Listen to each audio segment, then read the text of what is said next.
Bom dia, minha irmã, paz de Jesus. Vamos partir mais uma vez o pão da palavra. O evangelho de hoje, neste tempo de quaresma que estamos vivendo, esse tempo de graça, ouviremos assim: quando o Filho do Homem voltar na sua glória e todos os anjos com ele, se sentará no seu trono glorioso. Todas as nações se reunirão diante dele e ele separará uns dos outros, como o pastor separa as ovelhas dos cabritos. Esse evangelho é muito conhecido de todos nós. O Senhor separará as ovelhas dos cabritos, os bons dos maus, os justos dos injustos. A Igreja, a Santa Amada Igreja, nos coloca então na ótica do juízo final.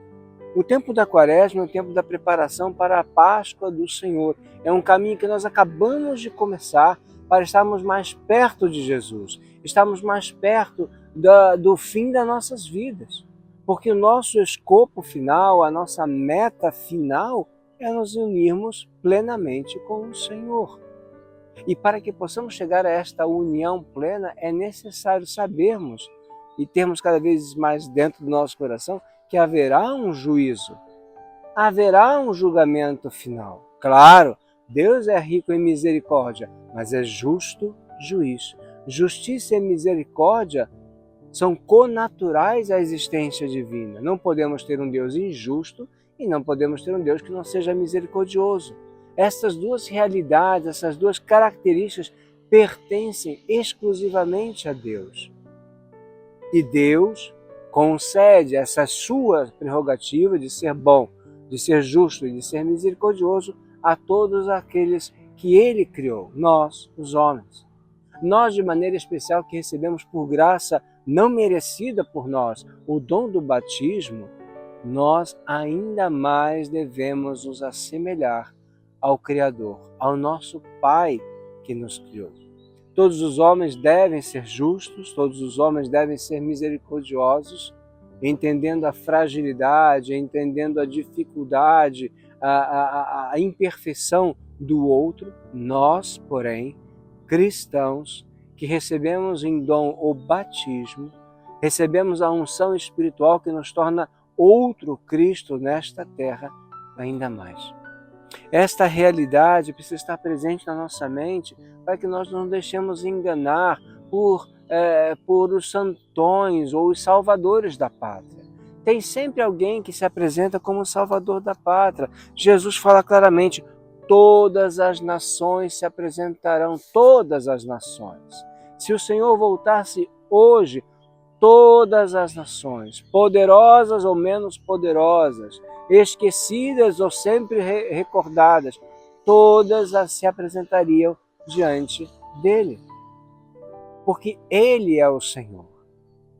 É muito fácil nos deixarmos iludir pelo poder e admiramos o poder. Mas eu e você que recebemos em dom a unção do Divino Espírito Santo, não podemos enganar. Esses homens passarão, os poderosos passarão. Outro dia eu encontrei uma entrevista de um cardeal norte-americano, agora eu não lembro o nome dele, mas fizeram uma entrevista com ele que quando houve a eleição de Bento XVI, ele foi filmado na lógia, né, aquela varanda de pedra grande que tem ali no Palácio Vaticano, né, na Basílica de São Pedro. Ele foi filmado, ele não estava olhando o Papa estava ali saudando a multidão, ele estava olhando distante, assim, com a mão segurando o queixo, assim, pensando. E aí o entrevistador perguntava: mas o que a sua eminência estava pensando? E ele falou que naquele momento ele estava olhando em direção ao Palatino, aquela área ali de Roma, quem conhece, ali onde tem as ruínas do antigo Império Romano, onde tem aquelas colunas, o Fórum Romano e tudo mais. Ele falou que eu estava olhando lá e estava pensando: aonde está o sucessor de César? Não está mais aqui, mas o sucessor de Pedro está aqui ao meu lado. Entenda que os poderosos desse mundo se substituem de tempos em tempos, de eras em eras. Às vezes tem impérios como o romano, que durou muito tempo, 1000 anos.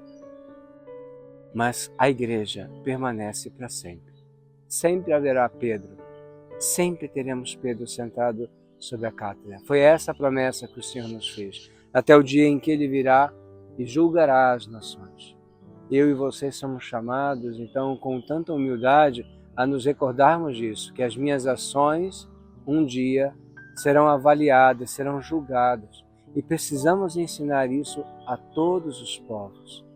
A consciência da transitoriedade deste mundo, dos poderosos, evita que no nosso coração nasça aquilo que é péssimo, que se chama messianismo político. Esse vai salvar o mundo, esse vai salvar o Brasil, esse vai salvar a moral.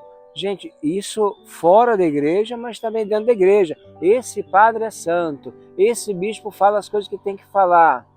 Somos todos instrumentos na mão de Deus. O Salvador da igreja chama-se Jesus Cristo.